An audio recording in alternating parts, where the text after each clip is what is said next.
Good morning, good afternoon, good evening, wherever you may find yourself, and welcome to the Center on Global Energy Policies event in partnership with the Oxford University China-Africa Network.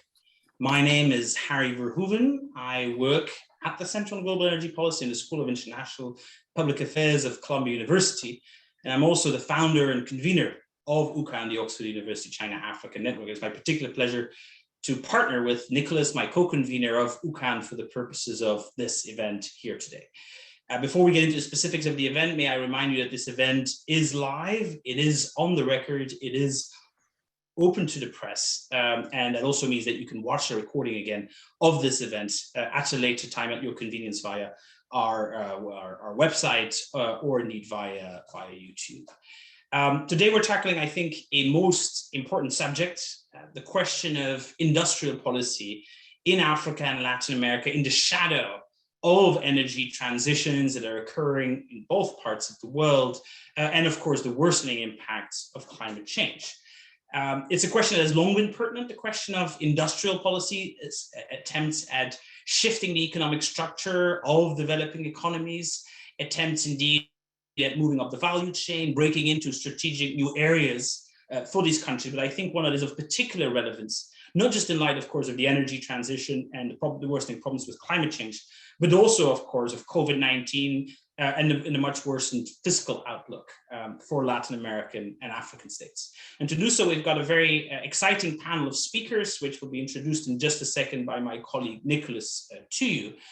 Before he does so, let me just remind you, you have the possibility to ask questions, raise comments, make suggestions via the chat function, which is at the bottom of your screen. Please do so.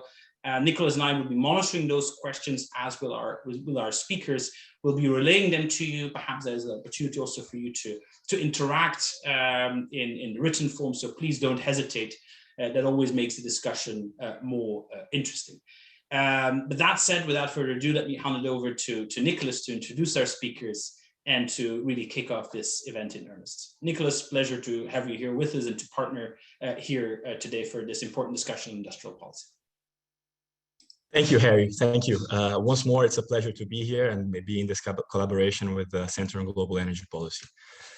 So as Harry briefly alluded to at the beginning, there's increasing recognition all over the world, even among those that were usually more skeptical about towards the role of governments, that industrial policy is an intrinsic part of thinking about energy transitions, right?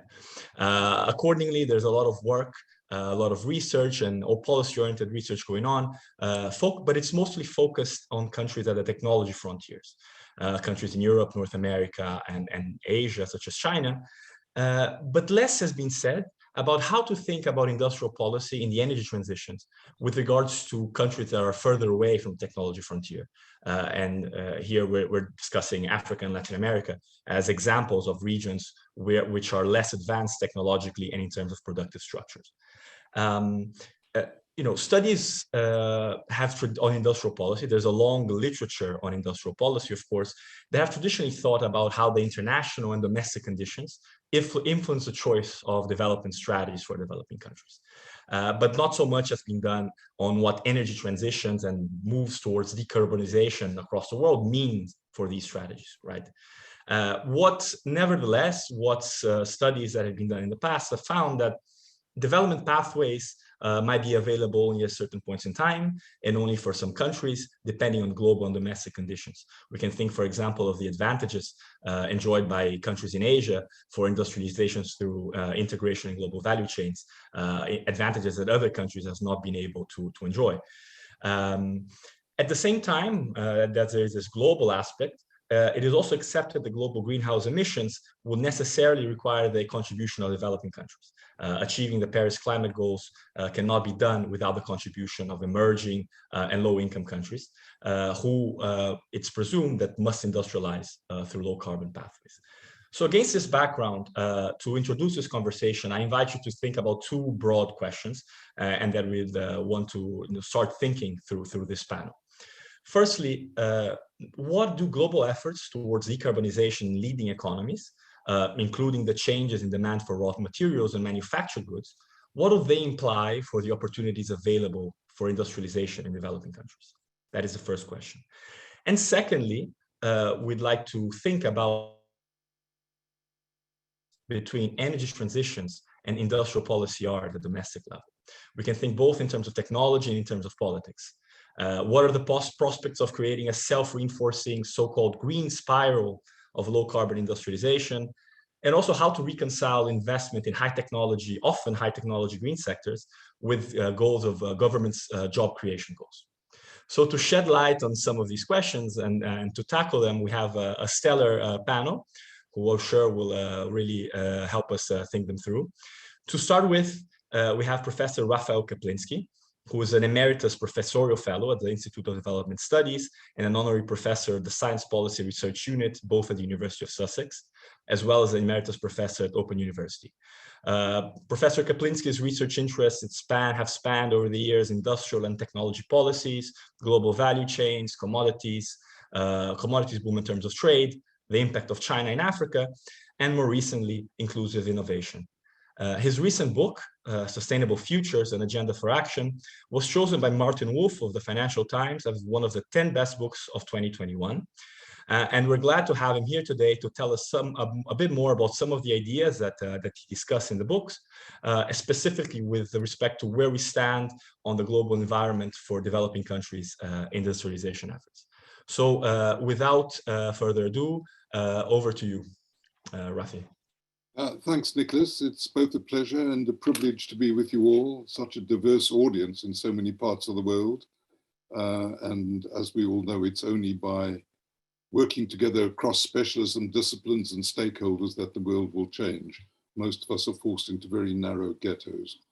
So with that in mind, I'm going to go to a very broad agenda.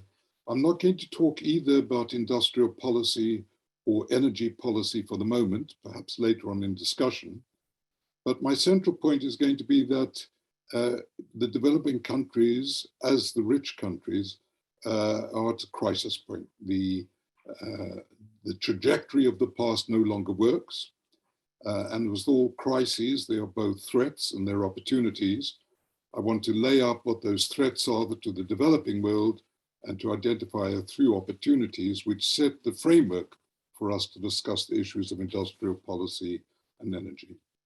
Of course, the crisis in the development agenda for developing countries is framed by the crisis in the development trajectory for the global economy at large.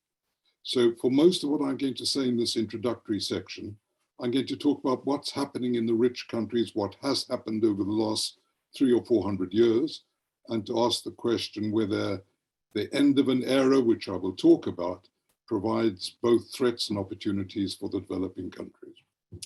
Since the Industrial Revolution, about 400 years ago, we have witnessed four major long waves, you might want to call them, paradigm surges, in which we have a dominant form of industrial and social organization. Each lasts for about 60 to 70 years. Each is driven by a core heartland technology, technology which transforms opportunities. Each requires not just these technologies to flourish, but a matching infrastructure which enables producers to address different markets. And critically, each of these heartland technologies is not just a technology, but is accompanied by a form of social organization, patterns of governance, social norms and values, and an interaction with their environment. So we now refer to this as socio-technical paradigms or techno-economic paradigms. And it's the exhaustion of one of these paradigms which explains the structural crisis which the world now faces. And it's the emergence of a new paradigm which provides the opportunity, or both threat and opportunity, for the world economy at large, but in our particular case, for the developing countries. So, since the Industrial Revolution, we've witnessed the growth and exhaustion of four paradigms. The first one was the development of water power. For the first time, production was no longer limited by human effort, but by using water power, we moved from an era of manufacture, manus the hand, to manufacture, to machinofacture, or machine production. And this water power, the new technology, was associated with the infrastructure of canals which enabled producers to serve markets outside of their immediate locality. That dominated the 18th century and was transformed by the development of a new technology, steam power. And with steam power came railroads. Steam power was not just more efficient than water power, but also enabled production to occur away from the sources of water flows and to be distributed around the economy. And railroads meant that consumer needs could be met not just along waterways, rivers, and canals, but across the economy at large.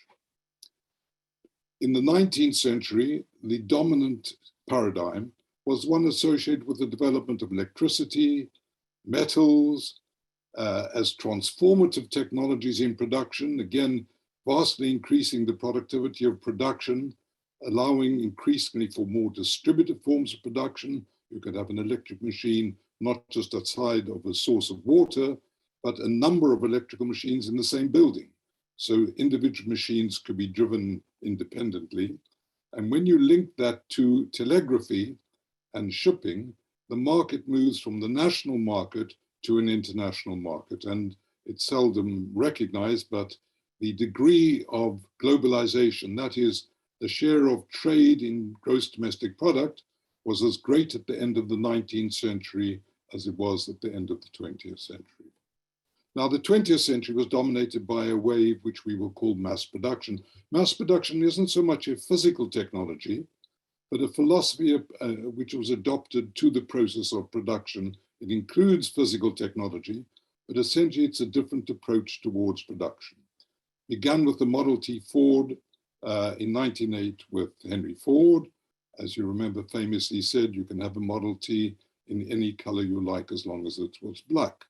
With the standardization of product came the ability to produce at much larger scale.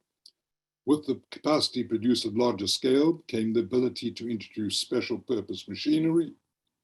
And this was embedded in a form of organization, Taylorism in work processes, but different forms of organization at the firm level of top-down authority. Henry Ford famously said, I employ my workers to work, not to think. In the latter years of mass production, it became a technology dominated by the development in the infrastructure for automobiles and an increasing dependence of the system on hydrocarbons and petroleum. Critical to the development and dominance of mass production in the 20th century was the Second World War, which showed the potential of Ford to be transferred across a range of sectors in the manufacturing area to transform the production of military weapons. And the mass production form of organization was honed to perfection during the Second World War, such that between 1950 and 1975, and economic historians refer to this as the global age, the world economy, and the important point here is the world economy, not just a few rich countries, grew at a faster pace than any other period in history. It was a magic era, delivered employment and benefits to many people in the world. It was associated with forms of social organization of highways, automobiles, suburbanization, mechanization in the home through home appliances, the development of mass consumption, mostly for single use, mostly for private use, and a throwaway attitude towards consumption. Now, this golden age, remember between 1950 and 1975, historically unparalleled, fell into crisis during the 1970s. The gains from mass production wore off, which always happens to new technologies. The initial gains are dramatic and then they tailor down. So the rate of productivity fell. At the same time, the heavy dependence on petroleum gave bargaining power to the oil countries. So in 73 and 79, there were massive spikes in the price of the juice, which drove the mass production system. Those two together led to what a period of we call stagflation, high rates of inflation with low and static growth. It also led to falling profitability. Now, in previous paradigms, this degradation of a wave would have led to the emergence of a new paradigm. But mass production was saved by cheap labor in developing countries. Instead of the productive sector coping with the falling rate of profit by investing in new technologies, the route was taken to revive profitability by exploiting cheap labor in developing countries. And that gave us, particularly after 1985, when China opened up the going out policy, it gave us a massive surge in globalization, not just in globalization, but in globalization within global value chains, so that the trade was predominantly in intermediate products and services. Central, of course, to this was China, but not just China, China and its region. So the whole of the East Asian region saw the surge in export-led growth.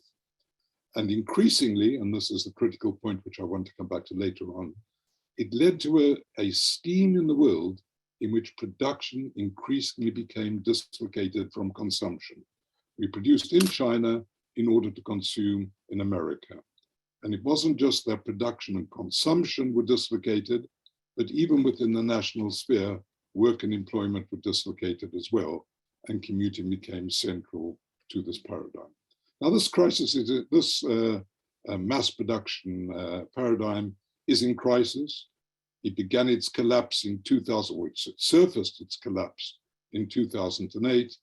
We put sticking plaster over it, but the system is structurally unsound and ripe for falling over. It's ripe for falling over in the economic sense, that we have very high levels of debt and leverage around the world. And that surely will fall over fairly soon.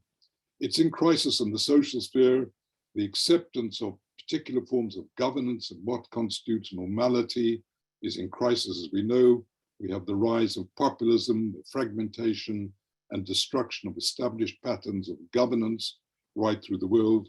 And needless to say, of course, as a consequence of mass consumption, the throwaway single-use culture, we have an environmental crisis as well. So as this mass production paradigm has atrophied, so we've seen the emergence of a new paradigm. It's a paradigm based upon information and communications technology. Unlike mass production, which was around standardization and scale, the ICT paradigm has as its central strength the capacity for flexibility and for smaller scale production closer to the point of consumption. It's labor saving. Robots are very important, but it's not the only way in which productivity is enhanced. It's associated with new lifestyles, an increasing number of people objecting to the throwaway culture, to the consumerism of mass production, and it's linked to the growth of local agency, of social action movements, and of localism. So that's the stage within which developing countries have to act. It provides the frame, since the rich countries set the agenda at a global level for developing countries. And I want to briefly address points of crisis for developing countries and a few points of opportunities, and then I will close down. How does this agenda affect developing countries? Well, firstly, with production increasingly coming closer to production, note, I'm not saying that production will come next to production. It's not that we're going to have a complete reshoring of production back to the rich countries' final markets, but it will come closer to consumption. We have a closing, if it was ever open, a closing of the China route for developing countries to follow. There will be some developing countries, Vietnam is a good example, some sectors, Bangladesh and clothing and textiles is a good example, which may indeed be able to gain from a replication of China's model. But to all intents and purposes, this model of industrial development, not just industrial development, because of course it's in the service sector as well, this model, this trajectory of growth is, in my view, no longer a feasible development strategy. Secondly, the consequence of mass production has been the process of marginalization. And if you want to take away any particular number from what I've said this afternoon, and I've tried to steer away from numbers, both in Latin America and in Africa, excluding those gaining their livelihoods in agriculture, more than 2/3 of all livelihoods are earned in the informal sector. What we know is that the mass production technology, it's a very capital intensive, not very high, relatively high labor productivity, will not, has not, and will not create the employment to draw in the mass of the population of developing countries. So the China route is blocked. Mass production will not be able to meet this challenge of mass marginalization and informalization. Of course, as in the rich countries, we have massive inequality. Needless to say, we have an environmental crisis. So this is the challenge to developing countries with the degradation of mass production. What are the opportunities opened? Now, one would be foolish not to see the dangers lurking in the information and communications technology paradigm. There are many ways in which it threatens to degrade our lives and to further inequality. No question at all. I'm not going to talk about that this afternoon. I want to talk instead around the idea of directionality. How do we provide a directionality to the ICT paradigm, which helps to bring in more people in the world and helps to provide us with sustainable growth in the rich countries as well as the poor countries? Now, in my book, I've spoken about the agenda for the rich countries. I want to just briefly identify 4 opportunities open for developing countries, Latin America and Africa in particular, and then I will stop. The first one is that ICTs offer major transformative opportunities to spread the fruits of growth and for more inclusive growth in the developing world. I'm sure most of you will be aware of M-Pesa, money linked to mobile phones, which started in East Africa and is ricocheting through the world, not just poor countries, but rich countries as well. But you just need to follow the literature and you'll see that this has led to major positive elements of inclusion in developing countries. It's not the only one. In my view, the ungrasped opportunities with respect to the agricultural sector were at a very early age of the transformative potential of ICTs to help distant and small poor farmers. The second one, I'm almost finished, is the dynamism of the informal sector. We're accustomed to think of the informal sector as a residual sector, a survivalist sector, but that's absolutely not the case. In most parts of the world, it's fueled increasingly by young people excluded from the formal sector, increasingly highly educated and entrepreneurial. Thirdly, the decoupling, the absence of the possibilities of the China route has given us the possibilities for focusing growth not just on the local economy and not on the Western countries, but on the regional economy. So the move from globalization to regionalization is critical. And within that, my final point, there are massive opportunities of an inclusive nature opened up when trade shifts from south-north to south-south. Now, Nicholas, I have things to say how this might affect energy and industrial policy, but I've spoken too much. I hope I've been able to set a framework. The central argument being that this is a structural crisis for the global economy at large and for the developing countries. And as in all crises, it's threat and it's opportunity. And what can we do to transform threat into opportunity? Thank you. Many thanks for that, Rafi. That was a fantastic way of setting the scene for our discussion. And I'm sure the idea of techno-economic paradigms is a very useful way to think about the relevant questions. We'll get back to it in the Q&A. Okay, so let me introduce the next speaker.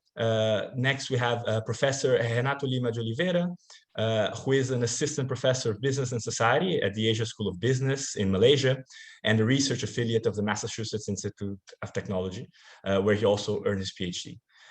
His main research interest lies in the political economy of development and state-business relationships, particularly in the areas of energy and industrial policy. So very much on the mark for today's event. Please, Renato, tell us a little bit more from your recent research. Thank you so much. Thank you, Nicholas. Thank you, Harry. I would like to start by thanking the organizers.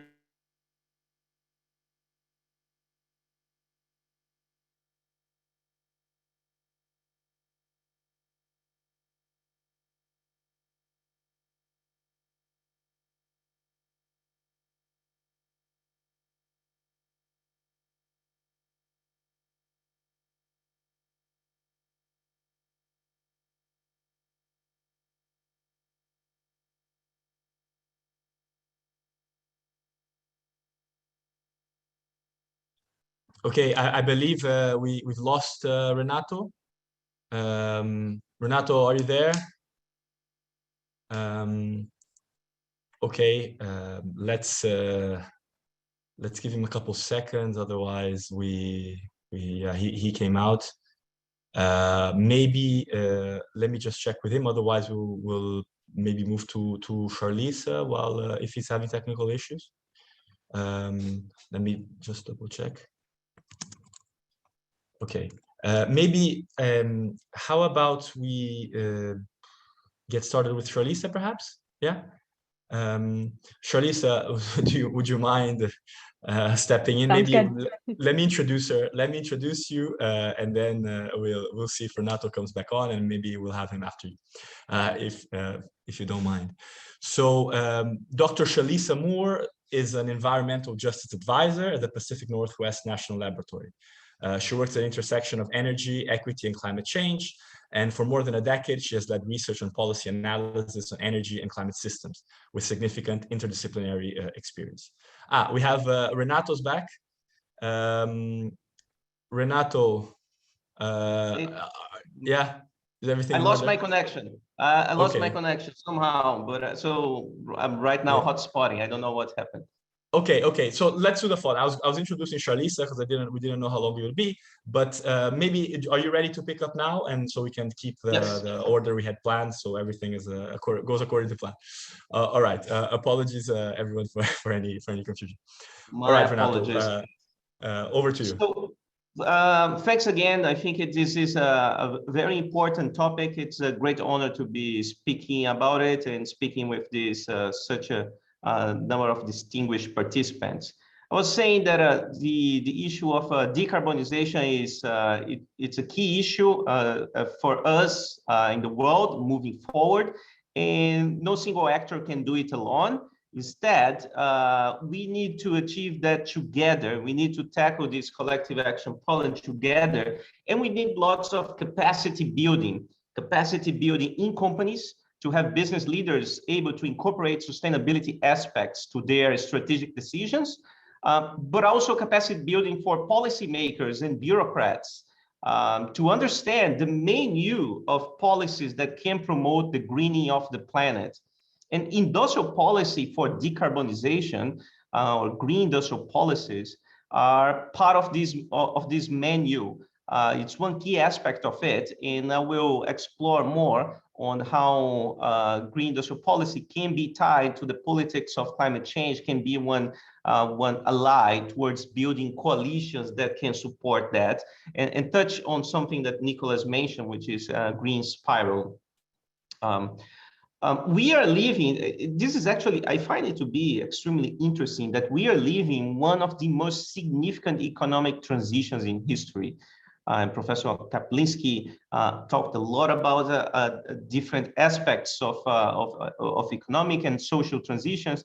But when we think more specifically on energy transition, if we take an energy historian like Václav Smil, among others, they tend to emphasize that energy transition is a long process. But the challenge ahead of us is to radically alter the way we consume energy in less than 3 decades. Essentially become net zero by 2050. This is a huge task, especially because as of now, over 80% of our energy consumption comes from fossil fuels, from coal, from oil, from natural gas. And we are talking about in 3 decades to get closer to zero, from 80% to zero. That's really challenging. So in addition to the technical and economic challenge of finding substitute source of energy to replace fossil fuels, the existing pieces that make up our energy system, they don't disappear overnight. And this is linked to one important aspect of the structural power of the existing players. Energy assets like pipelines, power plants, oil platforms like FPSOs, they are built to last decades. Each new investment in conventional fuels made today, such as developing a new oil field or even your own individual decision about buying an internal combustion engine car, a gasoline-powered car, or a diesel truck, this is going to contribute to what is known as carbon lock-in. You're going to stay with that machinery for years to come. We live in a world that has been shaped by the fossil fuel industry. The existing infrastructure is mostly created to serve fossil fuel-based operations and political representation, then is also tilted towards industries that are not low carbon. Carbon lock-in is a force that helps maintain the status quo and slow down the energy transition.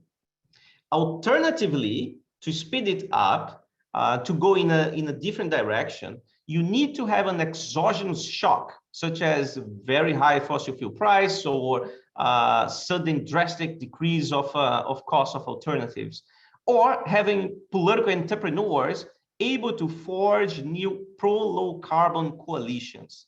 And here's one point that I want to make. A green industrial policy may be critical to build new coalitions by signaling the benefits of the transition. Then you create winners in the new economy that can put in place a policy feedback effect to further support more ambitious green targets. So green industrial policy can be a critical ingredient of not only promoting the structural transformation of the economy, but actually put in place the politics that can support it. So there is a technical justification for a green industrial policy, promote this structural transformation, but also a political one, forging new coalitions and break the carbon lock-in.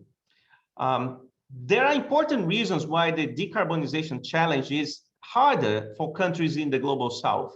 And here I intend to connect Latin America as a native Brazilian who have studied in the US, lived in Mexico and different parts of the world, but now based in Asia. So let me connect Latin America with another emerging market, which is Southeast Asia, an area where I do research and also have engaged with policymakers. Because these are regions that are still growing, lots of the infrastructure here and in Latin America, they are newly built. So their economic useful life of these assets are going to be larger than the typical case in Europe or US. So let me put that in precise numbers and use the case of phasing out coal power plants. The average age of coal plants in the US and Europe, they are 35 and 40 years old. And this is data from the IEA, International Energy Agency. While in China and the rest of Asia, the average age of coal power plants are going to be 13 and 16, including some big ones still being constructed. So it is easier to retire old power plants in the US and Europe in comparison to more recently industrialized countries.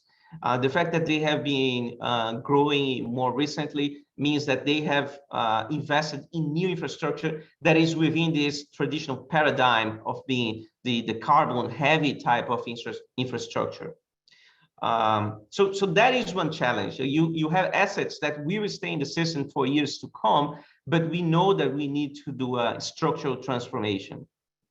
So what is one political aspect of that? I think one thing that is in favor towards energy transition in Latin America is the richer presence of bottom-up politics, organized civil society, political representatives of environmental causes. One takeaway of the politics of climate and energy transition is that organized pressure from civil society has helped to build and sustain pro-environment coalitions. Unfortunately, that is not so much the case in Southeast Asian countries, where politics are much more top-down and the barriers for social activism much higher. So then that really raises a question: can you do an energy transition without bottom-up support? Can you do it just by having an elite kind of agreement that, yes, we are going to commit to net zero by 2050, we are going to support companies in this way, even if you don't have the actual coalitions on the ground supporting that? I think this is an interesting empirical question, in one which we are doing research right now here in Malaysia with colleagues from the Institute for Advanced Sustainability Studies from Germany and others, which is, can you do that without that kind of support? And would love to hear different hypotheses about that, and we have a design about it. But if that is a challenge for Asian countries, one specific challenge for Latin American countries is to deal with a legacy of resource nationalism. Being trapped into old ideas and their interest groups can be a barrier to fundamentally shift resource allocation to a new economic paradigm. And here we can take the example of Mexico's current energy reform in the electricity market will favor dirtier and costlier source of energy, but to benefit CFE, the public utility company. Likewise, supporting with more fiscal injections to Pemex, it also doesn't help building the economy of the future. But you can politically understand the constellation of power that exists there and the support for the president. So that is an issue of Latin America, the resource nationalism and being trapped into old ideas of development linked to exploitation of natural resource in that way. Another example I can use is the development of the Presalt in Brazil, that it's not going to take Latin America's biggest economy to leap into the future. But Brazil and other resource-rich countries will need to carefully assess what to do with their underground resources, either to accelerate the extraction and sell it where there is a market for that. And it's likely that oil production will peak by 2025, and after that, it will be a shrinking market. So you have to make a decision: are we going to extract faster and try to sell it while we can? But doing so, it increases total carbon emissions, and also it puts you into risk of making the economy even more dependent on a sunset industry.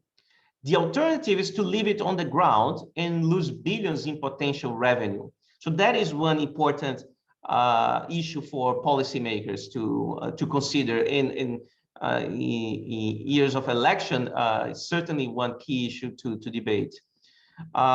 So what to do, particularly when industrial policy in the oil industry, in many countries, they have been linked to one type of development, one type of instrument, which is local content in oil and gas.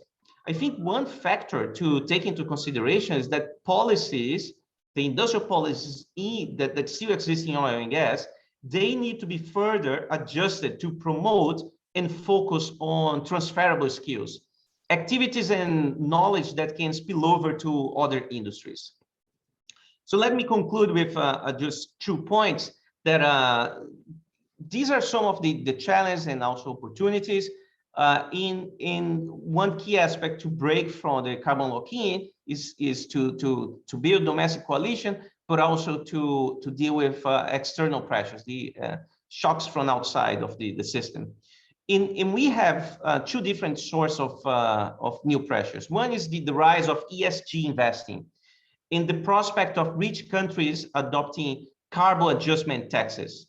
So when asset owners are pushing hard for companies to comply with ESG criteria, that it means that if you don't, you will have less capital to fund your domestic companies. So strict regulatory enforcement is something that might be needed in order to support this transition for emerging economies. In second is the push to carbon adjustment border taxes. If countries start to tax imports on the basis of how much carbon was emitted, then it creates really a change of calculation about what kind of energy matrix do you want that can make you competitive. And that would definitely be a more of a greener energy source. And in order to achieve that, you may require engaging with green industrial policy. So these are some of my thoughts. Let me stop here, and I'm looking forward to hear from my fellow panelists and participants as well. Thank you so much, Nicholas, and sorry for the internet issue. Thanks, Renato. No problem at all. That was great. It was interesting how you allied the technical and political economy and civil society side in thinking about a green industrial policy, and also bringing in the international aspects at the end. And that fits in with the trend here in our panel. We were moving from the more general considerations to the more specific cases. So on that note, I would like to bring in our next speaker, Dr. Shalisa Moore, who is I briefly introduced her at the beginning. Let me go back to her introduction. She's an environmental justice advisor at the Pacific Northwest National Laboratory, working on the intersection of energy equity and climate change. For more than a decade, she has led research and policy analysis on energy and climate systems with significant interdisciplinary experience. And her publications range from energy policy, climate change, security, and equitable energy transitions. And her more recent book on the Routledge Energy Transition series is on sustainable energy transformation, power and politics, Morocco and the Mediterranean. And so we're delighted to have Dr. Moore here to tell us a little bit more about the very interesting Moroccan experience, also bringing in an African angle to the Latin American cases that were brilliantly described by Renato. So over to you, Shalisa. All right, great. Thank you so much for that kind introduction. I'm going to share some slides on my screen here. So I think that this order has worked out really perfectly with the last two speakers setting the stage, and I will jump in and provide a specific case study of Morocco, which is using a green industrial policy in its energy transition. Let's see if I increase this. All right, so I just want to give a brief disclaimer that I just changed jobs from Michigan State University to Pacific Northwest National Laboratory 2.5 weeks ago, and I'm not speaking on behalf of the Department of Energy or the lab in this talk, just speaking from my background research as an academic. So the case study that I'm going to present today provides an overview of some of the research that I've done in Morocco from 2012 to 2018. The bulk of it happened in 2013 and 2014, with interviews with policy elites, understanding Morocco's renewable energy transition policy, and with local people living in the landscapes where the first solar power plants were being built. So I'll give a brief overview of Morocco's energy situation and goals, and then briefly go through its industrial policy goals. And those are a summary from chapter 5 of the book in bright green here to the left, a little short plug for that. So Morocco is a very interesting country in terms of its energy policy. It's very fuel poor, and so I think in some sense that avoids some of the issues that Renato was speaking about with fuel poverty, or with resource nationalism, because of that fuel poverty.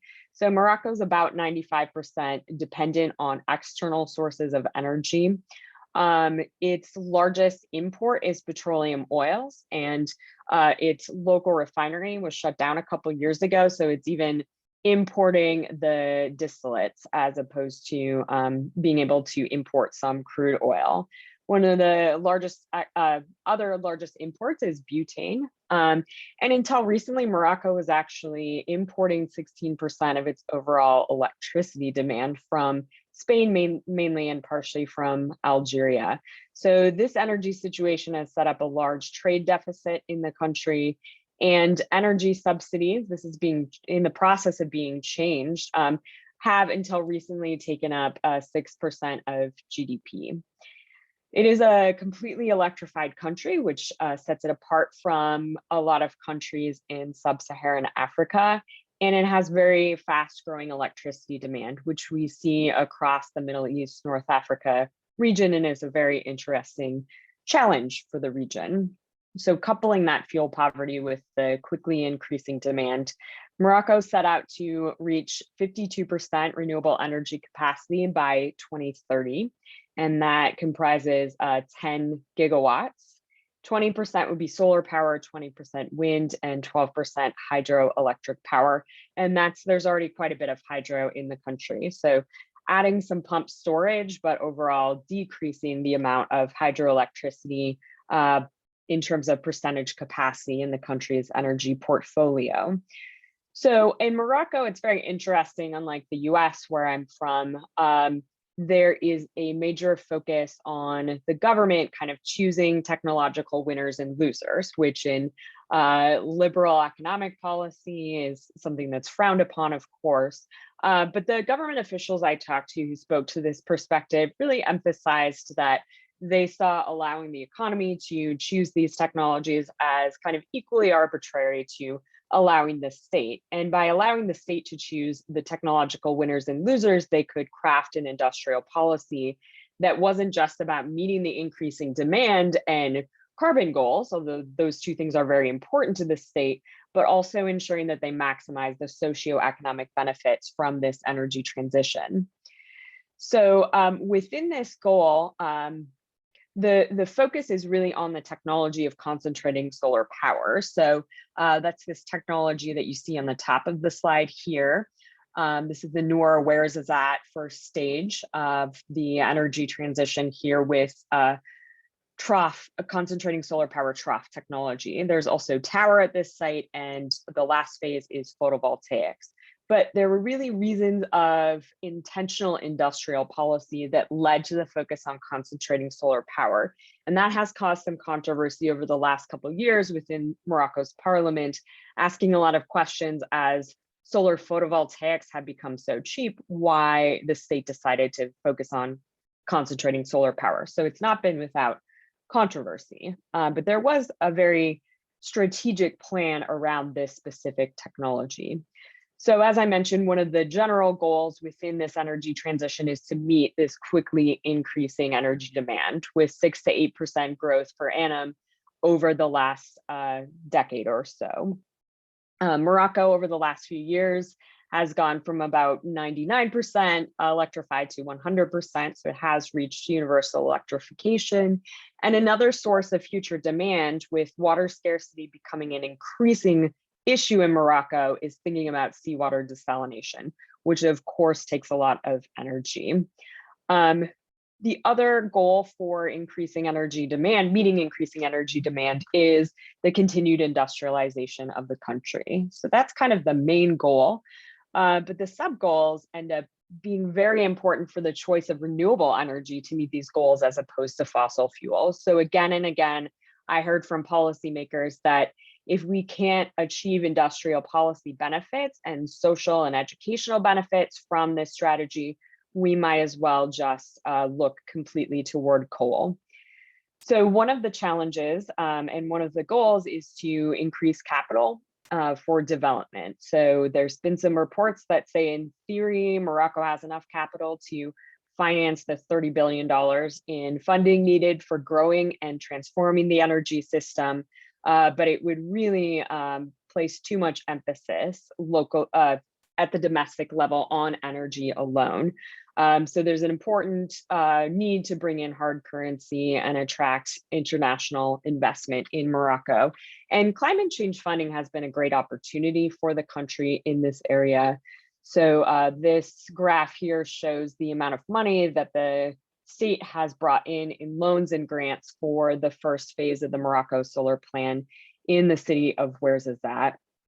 And the concessional financing rate that Morocco's been able to get from these development banks has made a big difference in the financial feasibility of concentrating solar power. And it's also allowed Morocco to really be the test bed for bringing down the cost curve of CSP. And the development banks saw this as an opportunity to kind of leverage their limited financing in this area to improve this technology. So that's another reason for choosing CSP. There's also a major goal in bolstering domestic R&D and improving social outcomes. So one of the concrete things that's happened in the energy transition is recruiting back experts who are from Morocco and left to go to the European Union countries or to the United States to work in research and high technology jobs. And this is called the Moroccan research diaspora. And so trying to recruit those experts back to the country to be able to make use of their expertise and address this issue of brain drain. And several research institutes have been formed around new energy technologies and around concentrating solar power. So this picture here is of the solar research platform in Ben Guerir outside of Marrakesh, Morocco, associated with a new research university there.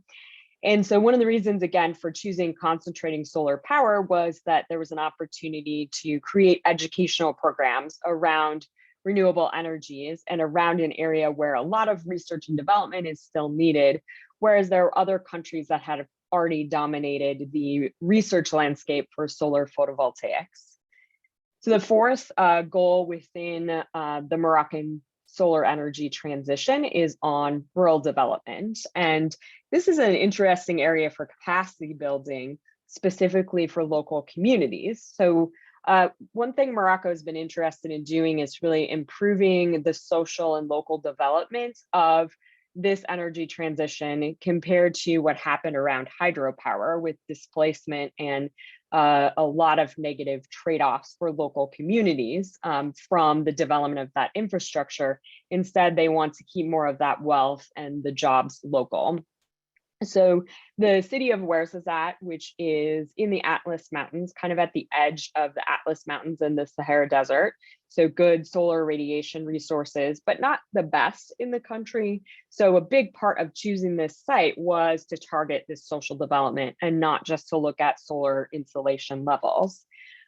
So Morocco has a really high urbanization rate right now because of the lack of opportunities in rural areas. That's pretty common across Africa and across the world, in fact. So one of the goals was to say, how do we grow these rural areas so people aren't fleeing them to come to overcrowded spaces with also not enough job opportunities in urban areas. So with this first solar power plant, there was a social development plan. Renato mentioned local content agreements. So there have been a lot of focus on local content, developing an entire supply chain, particularly in rural areas, making sure that Moroccans, both at the national and local scale, benefit from the main parts of the job, but like of the job benefits. But like I said before, this is an issue of capacity building at the local level. So this picture at the bottom here is of the closest village to the first solar power plant. And people there really wanted the jobs, but didn't have the experience in construction that the company was needing. And when I visited the plant during construction and asked what the biggest challenges were that they were facing, it was actually issues of safety issues because they had a lot of people not experienced in construction. But the people from this closest village actually had so little experience, they weren't able to access those job opportunities.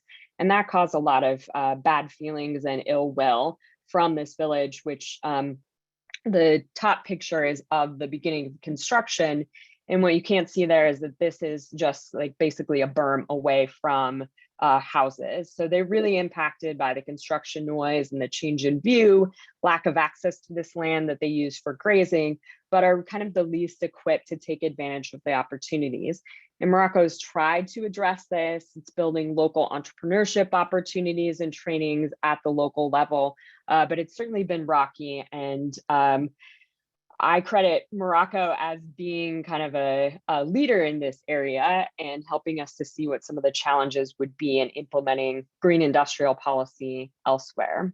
So I think I've talked about the green jobs already, particularly targeted toward young, educated people who don't have a lot of opportunities for jobs right now, with a 30% local content target as well. And then the last goal, just briefly, that Morocco's had in mind is being able to reverse that import dependency on electricity. And it's actually become a net exporter to Spain. The kind of rub is that Morocco's also built a large coal-fired power plant during this time, unfortunately from a climate change perspective, but it was due to needing to meet this increased demand very quickly. So a lot of the exports of electricity are actually coming from coal-fired power plants instead of from solar power, which was kind of the initial idea that countries in North Africa could be exporters of green energy to the north. Morocco's also looking at a transmission link with Portugal, and I do think there's opportunities here in the future for economic growth from electricity exports. And then finally, the industrial policy is starting to refocus from the European Union more toward the South. So I think that's a very interesting opportunity for South-South collaboration, and Morocco being able to share some of what it's learned and some of its new technologies with Sub-Saharan Africa. So this is just a brief table that highlights all of the different social and economic and industrial policy goals that Morocco is trying to get out of this transition. And I look forward to your questions and to discussion among the panelists about this case study and the interesting overall frameworks that the last two panelists have shared. So thank you so much. Thank you so much, Charlisa. That was absolutely excellent. We once again encourage you all to post questions in the Q&A function at the bottom of your screen, so as to further prod conversation amongst our panelists. And let me perhaps now ask a couple of questions to the panelists first, whilst we gather your questions in the Q&A. Perhaps first of all to Charlisa, just on the back of that last conversation and the last presentation you were making. I think very persuasive argument about why and how Morocco has taken this push so seriously. One thing you didn't speak so much about, and I'd be keen to get your thoughts, is on the political compact or the political understanding here of the importance of electrification in general, and perhaps particularly as related to this kind of push for also green industrialization. Because Moroccan politics is interesting because on the one hand it's very volatile, very turbulent, yet nonetheless what you're describing is actually pretty impressive longevity in this thrust. And I was wondering whether you could speak a bit to that and associated with that, this idea of electrification. As you said, there's near universal electrification. This is quite striking. Why is electrification such an important part, if you like, of the development imaginary in a country like Morocco, which it isn't always the case in other countries? And again, so how does that then spill over in these broader industrial policy dynamics? It would be great to get your thoughts on that. To Rafa and to Renato, perhaps a question here about China. One of the co-organizers, of course, of this event is the Oxford University China Africa Network. And of course, one thing that we've seen, perhaps turbocharged by the pandemic, but already preceding it, was a change, of course, in China's geopolitical posture as global political headwinds have been coming in, have been changing, growing criticism, of course, of China from a development finance standpoint, but also trade policy, industrial policy. How do you see that impacting the policy autonomy and the choices available to African and Latin American countries going forward? Is China's changing outlook going to create more policy autonomy and more opportunities for these countries to set their own priorities, their own targets? Or is actually a degree of Chinese retrenchment or withdrawal likely to actually negatively impact that in some shape or form? So some of your thoughts on that would be most welcome. Nicholas, did you have any specific questions at this stage for our panelists, or do we let them respond to this first? I think for the time being, there's enough. Then we can come back to it. All right. So perhaps first Charlisa and then our other two panelists. So Charlisa, back over to you. Great, thank you. So that was just a wonderful question, and you don't know this, but I have a paper under review with a couple colleagues that's looking at imaginaries of electrification and democracy in Morocco and in Tanzania. So that's a great tie-in. So electrification is indeed such an important part of the imaginary. So this idea of energy industrialization is as well, but access is so crucially important. So part of this comes historically that it was an important aspect of the social contract between the kingdom and the people in Morocco. And it played a major role in the 1990s under Hassan II, coming out of what Moroccans called the Years of Lead, a very authoritarian rule from Hassan II. And so one of his ways of starting to mend that relationship with society and kind of soften Moroccan rule was rural electrification. Because under the French and Spanish colonial regimes, a lot of the focus on electricity development, and there was a lot, was really on fueling phosphate mining and in different industries, and not so much the access to the local people. And so that has become such an important part of the social contract between the kingdom and between people in society. So one of the case studies that we look at in this paper that I hope will be forthcoming is cases of people stealing electricity in the so-called slums of Casablanca, and the kind of politics behind that being that citizens see this as justified, and they were willing to play along with some efforts to start to set up regimes to charge people for electricity. But it basically gave a lot of power to the couple people in the communities who had technological expertise, and they didn't have individual metering.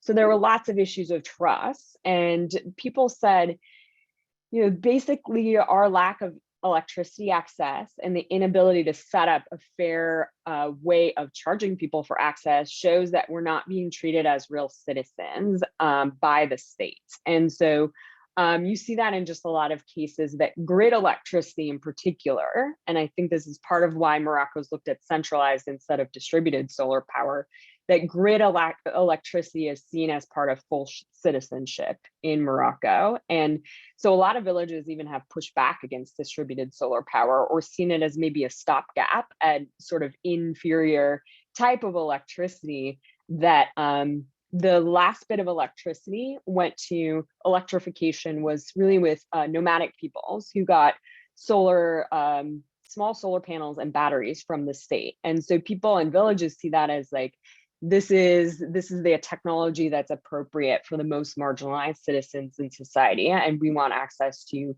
grid electricity, and not just access at this point, but growing access that really meets more capabilities, and not just the electrons themselves, but that we have access to the job opportunities and the economic growth opportunities and opportunities to build factories and other means of industrialization in our villages. So I'm glad you picked up on that, because it is such a crucial part of this imaginary. So thank you.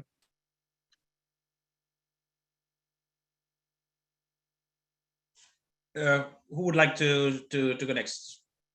Rafi, would you like to come in next on the China angle?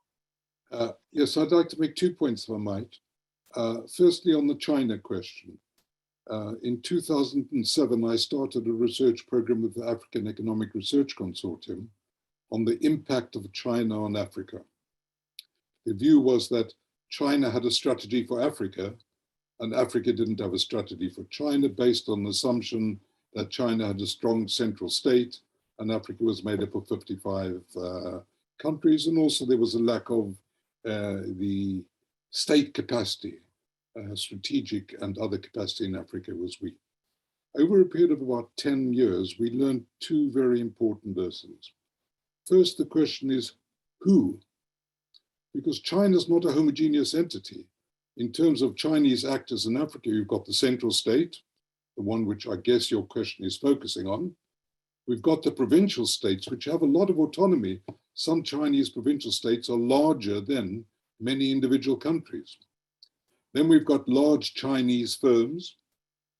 Then we've got medium-sized Chinese firms who, coping with overcapacity in China, went to Africa as a way of avoiding intense competition in China, but also a way of learning into new markets.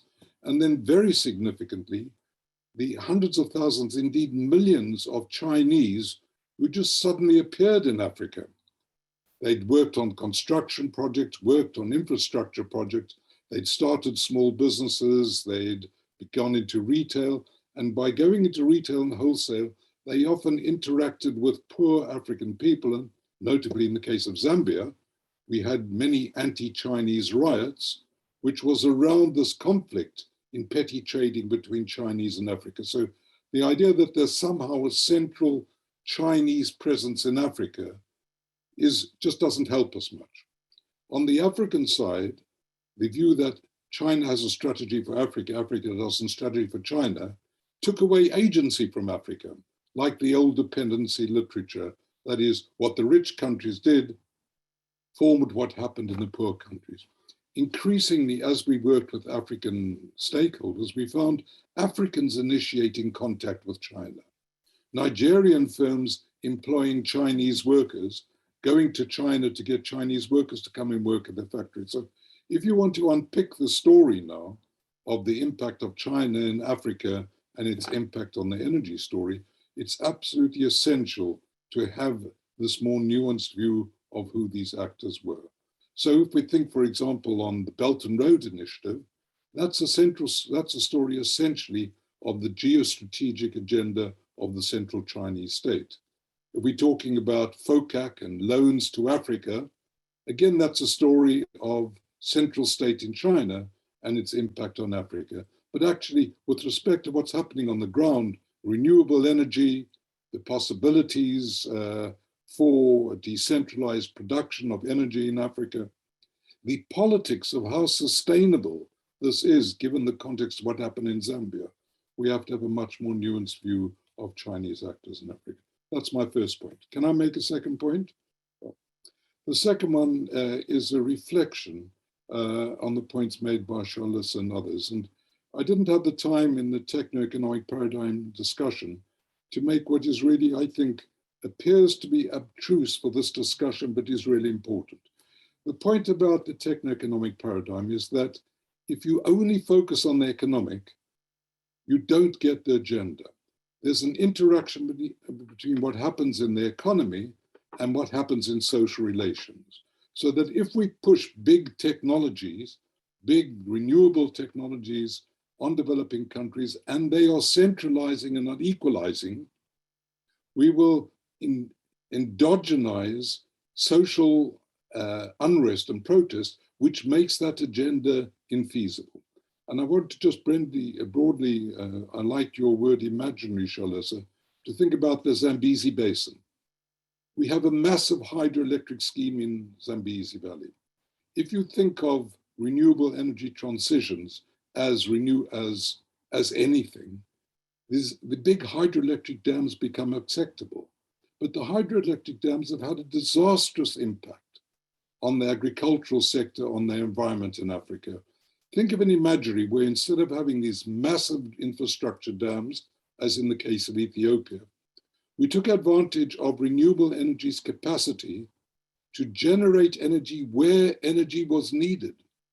Instead of having a large central dam, all the corruption that goes with that, all the environmental destruction which goes with these large dams, we instead thought of a system of decentralized, renewable, scalable, modular technologies.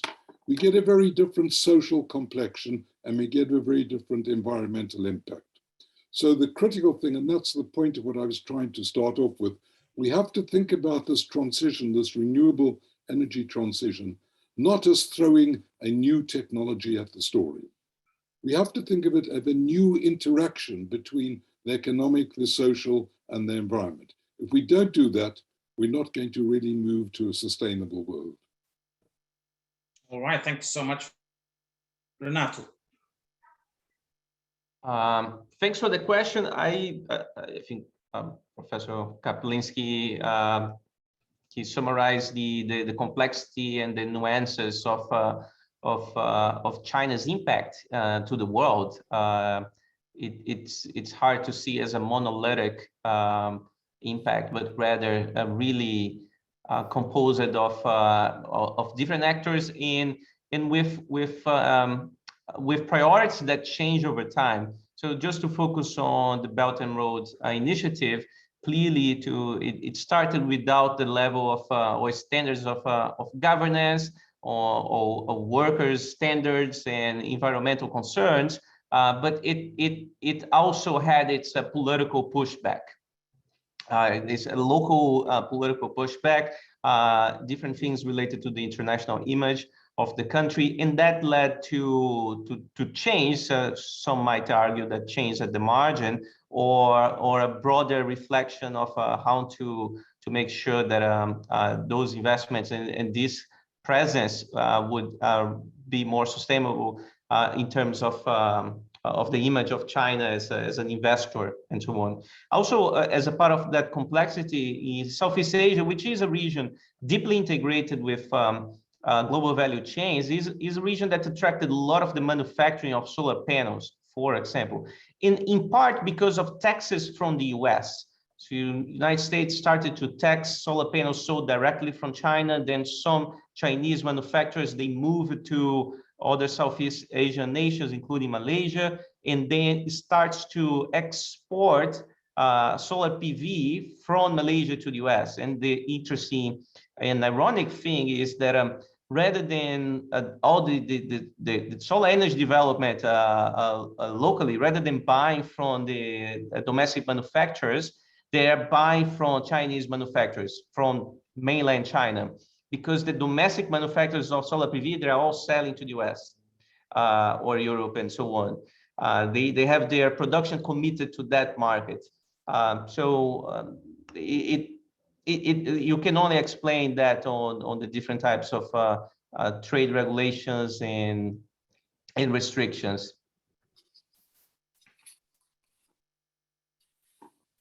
All right, thank you all for some great answers.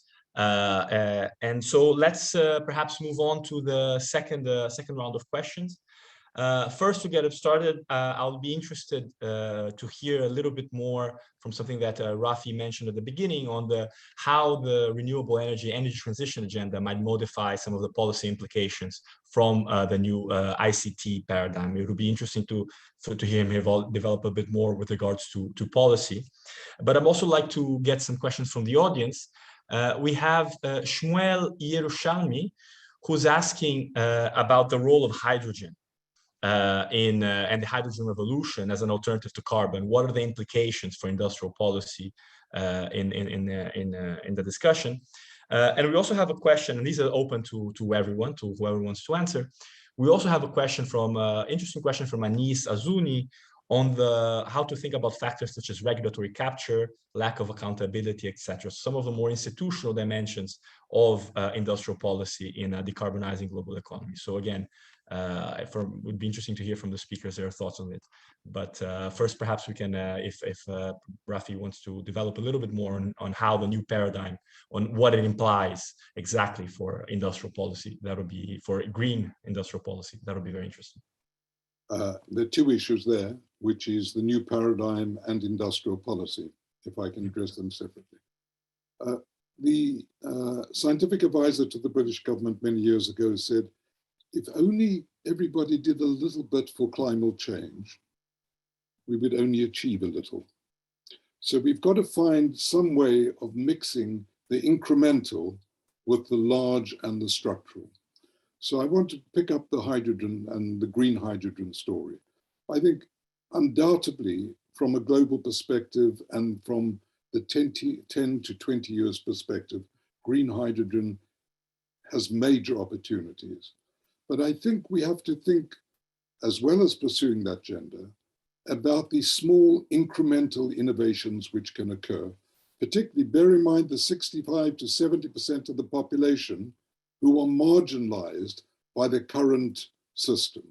We have to think about interventions which are green oriented, which have the capacity to change the lives in small ways of very many people. And the summation of that embedded also in big changes will give us a green transition. So take, for example, the maize value chain. And instead of thinking about energy efficiency in the control of flour production, we think about calorie utilization all the way from the beginning of seed production to final consumption in the household. And I guess that the energy lost through dirty injectors in diesel lorries carting maize and maize products through the economy is greater. If you could solve that problem, it's greater than any change you would have in one part of the chain. So we need to have a systemic perspective on the energy agenda, which goes all the way through through the chain. Now, within that, you see these heartland technologies, sorry, just to digress briefly, the water, the steam, the electricity, the mass production, and now ICTs. The four characteristics of the heartland technologies are, firstly, the benefits to production and consumption are substantial. Secondly, the prices descending of the technology. Thirdly, it has unlimited applications across the spectrum, which is why biotechnology is not a heartland technology and ICTs is. And fourth is that those gains must be seen by potential adopters. So we've got to go all the way through the chain at a micro incremental level and think how the application of this transformative technology can in small ways change the way in which we utilize energy, the way in which we have an impact on the environment. Of course, as I've said, embedded in this larger story of big structural change as well. So the small, the incremental, and the politics of the small and the incremental are critical. One more point, if I might, which is about industrial policy. We used to think of industrial policy as a plan, notoriously in the GOS plans of the Soviet Union. Danny Roderick and others have pointed out that industrial policy is seen as a process. The paper becomes unimportant. It's the assembly of the restructuring coalitions between the private and the public, between the civil, the private, and the public. These, and I think Renata and others pointed to coalitions as being important. We've got to assemble these coalitions. And unless we can do that, we're not going to be able to address these chain perspectives across a range of sectors. And very finally, change comes from regulation. Governments have a key role in imposing regulation. You cannot do A or B. Change comes from changes in incentives. In the rich countries, we tax labor, but we don't tax commodities. And again, I think it was Renata spoke about border taxes on carbon.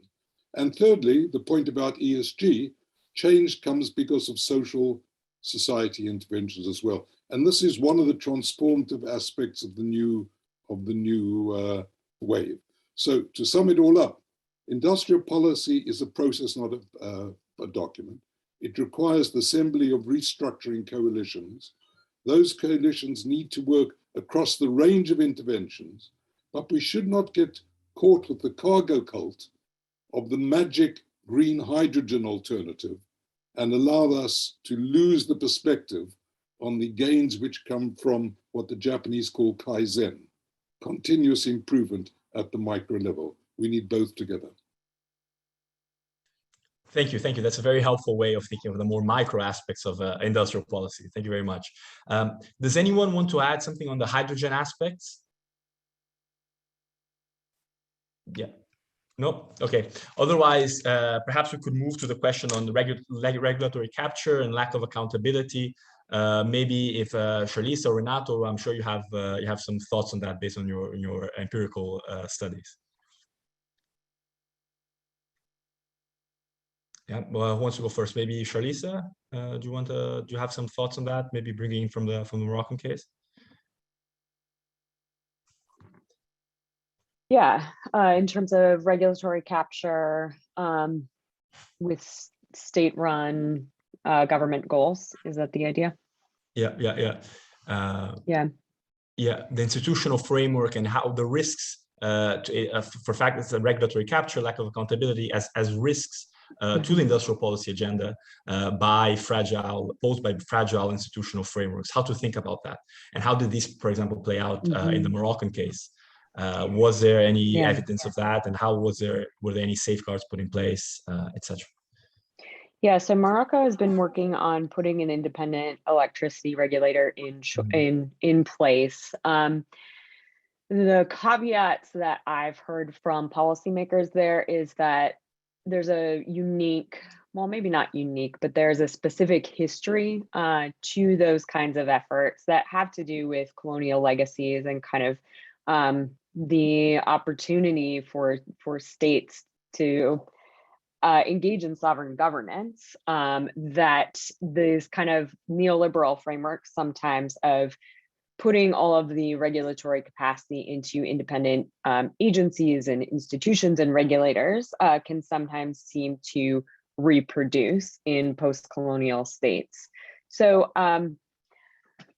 I think it will be important. A lot of people have been arguing for an independent regulator, and the Office of the local utility company, ONEE, which is really more an agency and part of the government, has had a lot of challenges with, not having outside oversight, has gotten a lot of criticism for that. And Morocco is pretty open to more privatization and more participation from different parts of the economy. But it's this sensitivity of ensuring that that happens in a way where the social goals and the industrial policy goals can still be met.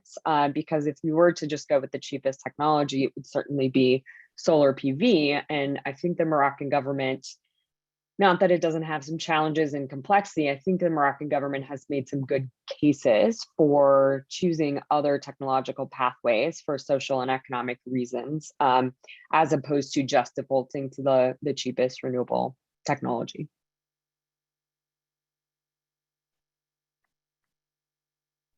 Renato, yeah, go ahead. Sure, if I can add anything more to that. In terms of accountability, I think the same lessons that we have about good governance and good institutions, they apply to that. I think the difference is the order of magnitude that the transformation needed to support large-scale replacement of fossil fuel heavy towards more of green type of industrial development. And to connect with something that Professor Kapelinski mentioned about industrial policies as a process, Hausman, Roderick, and a whole line of thinkers, they put not only as a process, but as a process of discovery, as a process of helping with the private sector to understand their cost structure, their bottlenecks, and then supporting that. And the critical thing about the whole sustainability agenda is that it's new to almost everyone. How you incorporate sustainability in your firm, in your university, how you incorporate in your own course syllabus, when we teach, the material that we teach, how do we address that?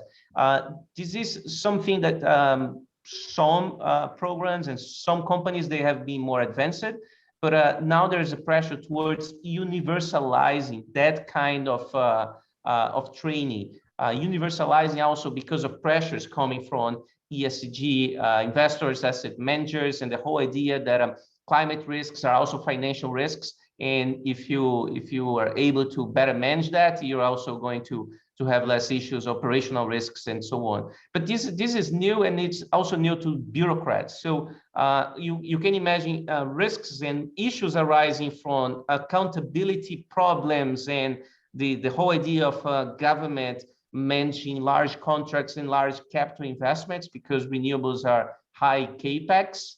But also there's this whole other issue, which is making sure that the players, they make informed decisions, and they have a framework to update priors, to revise policies in light of changes in prices and incentives, rather than being locked in one particular solution. So I think that compounds the challenge, which is part of the original challenge of how do you do good industrial policy.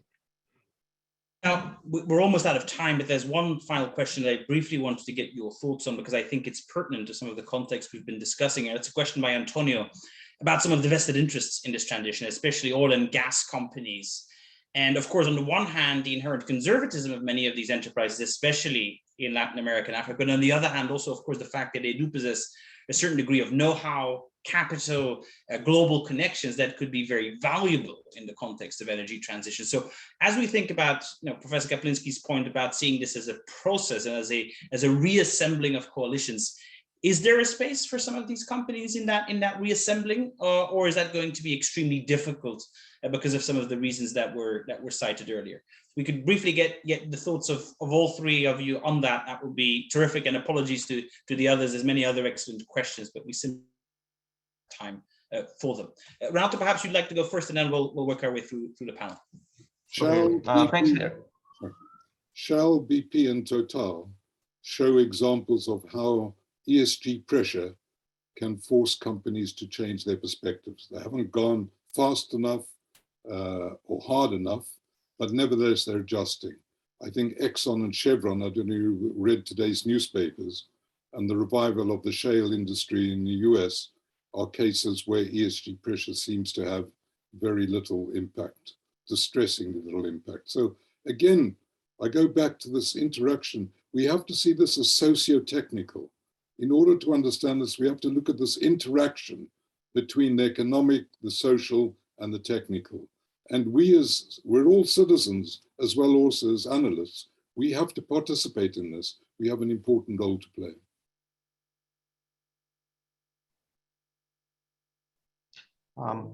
Thanks, Harry. This is a critical point, which is also part of a larger debate on what role should investors and impact investing do? Should you engage with these companies, or should you push to divest completely? And I think there are good arguments to both sides. The issue with divestment and say that there's no role in the world for Exxon, even if Exxon wants to now claim to be going for net zero. I think there's just a recent announcement on that. Is that first of all, most of the oil market in the world is in the hands of national oil companies.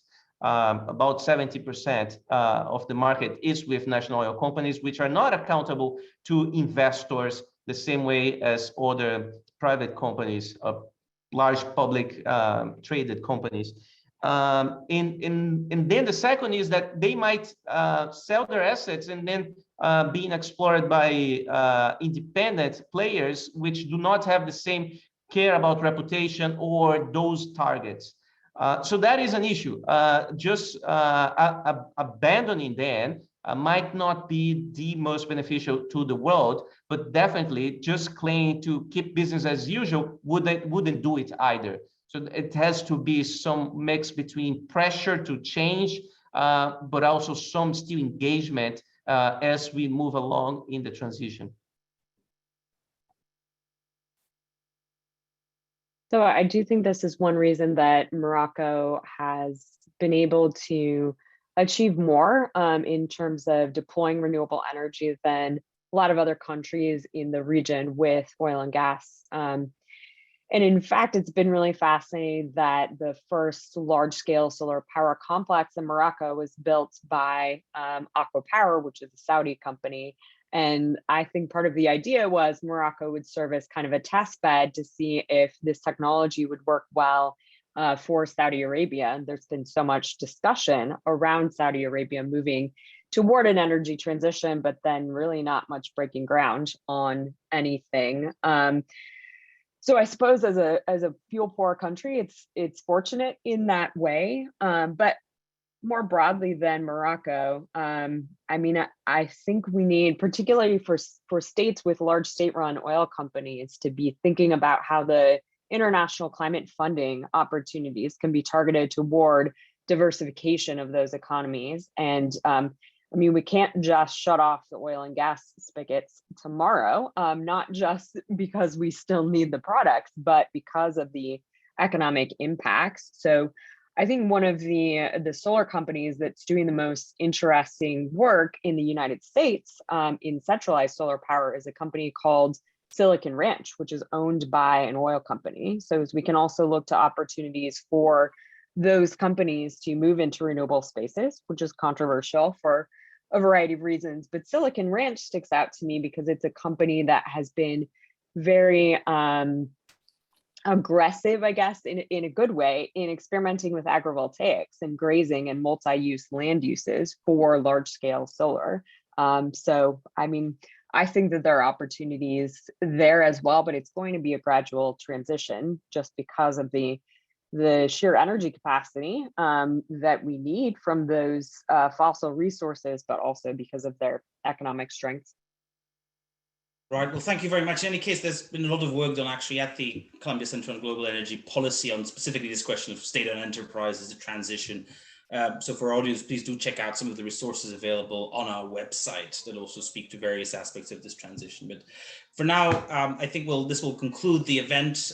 We're out of time, but thank you so much again to our panelists for their excellent contributions. I learned a tremendous amount of conversations, I think, to follow up both publicly and privately. So thank you so much. Thank you also so much to Caitlin and the team here at the Center on Global Energy Policy for hosting this event. And of course, thank you for Nicholas for being really the driving force behind this idea, this event. It was a great pleasure to be here with all of you, and we look forward to seeing you again at other UCAN and CJEP SIPA events. Thank you so much, and have a wonderful rest of the day wherever you may find yourself around the world. Thank you. Thank you. Thank you.